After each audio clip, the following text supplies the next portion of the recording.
नमस्कार। महर्षि पतंजलि के योग दर्शन पर चर्चा करते हुए पिछले कुछ सूत्रों में हमने चित्त को शांत और निर्मल बनाने की बहुत सी विधियों के बारे में जाना। अब इस शांत चित्त से क्या होता है, इसका क्या प्रभाव है, इसके बारे में महर्षि पतंजलि बताते हैं। महर्षि कहते हैं, परमाणु परम महतत्वान्तो अस्य वशीकारः। अर्थात इस शांत और निर्मल हुए चित्त को परमाणु अर्थात सूक्ष्म से सूक्ष्म पदार्थ से लेकर परम महतत्व तक अर्थात विशाल ब्रह्मांड तक किसी भी चीज़ पर केंद्रित किया जा सकता है। और जब आप इसे केंद्रित करते हैं तो उस विषय के बारे में संपूर्ण ज्ञान प्राप्त किया जा सकता है। जब आप ध्यान में गहराई में उतरते हैं, जब आप ध्यान का लगातार लंबे समय तक अभ्यास करते हैं, तो मन का जो एक स्थिति है जिसमें हर समय कुछ न कुछ विचार आते रहते हैं, उस स्थिति से बाहर निकलकर आप एक ऐसी स्थिति में पहुंच जाते हैं जब आपका मन शांत होता है। आपके मन में, आपके चित्त में जो लहरें हैं, तरंगे हैं, वह इतनी नहीं उठती है, वह एकदम शांत स्थिति में होता है।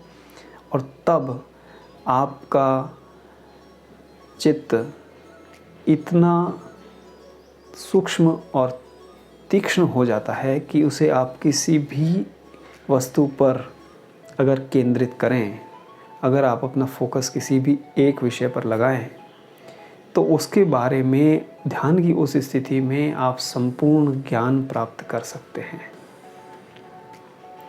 और यही इस सूत्र के अंदर बताया गया है कि सूक्ष्म से सूक्ष्म परमाणु सबसे सूक्ष्म होता है, तो परमाणु से लेकर परम महतत्व पर्यंत अर्थात विशाल से विशाल जो वस्तु है, जो ये संपूर्ण ब्रह्मांड है या आदि परमात्मा है, उनका ज्ञान प्राप्त किया जा सकता है ध्यान के द्वारा।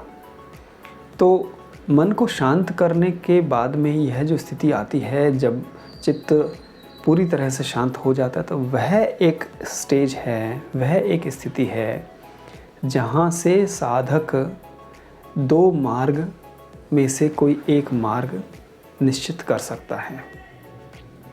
अगर वह भौतिक संसार में रहकर इसके बारे में जानना चाहता है, इस पर विजय प्राप्त करना चाहता है और इसका ज्ञाता बनना चाहता है, तो वह इस दिशा में जा सकता है और वह परमाणु से लेकर परम महत तत्व पर्यंत किसी भी वस्तु पर ध्यान को केंद्रित करके उसका ज्ञान प्राप्त कर सकता है।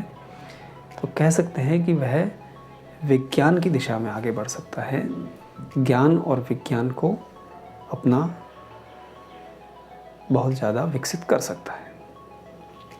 और दूसरा मार्ग है कि वह आध्यात्म की दिशा में अगर आगे बढ़ना चाहता है, स्वयं को, आत्मा को, परमात्मा को अगर जानना चाहता है, तो वह ध्यान को उन पर केंद्रित करके उस दिशा में आगे बढ़ सकता है, अध्यात्म की दिशा में भी आगे बढ़ सकता है।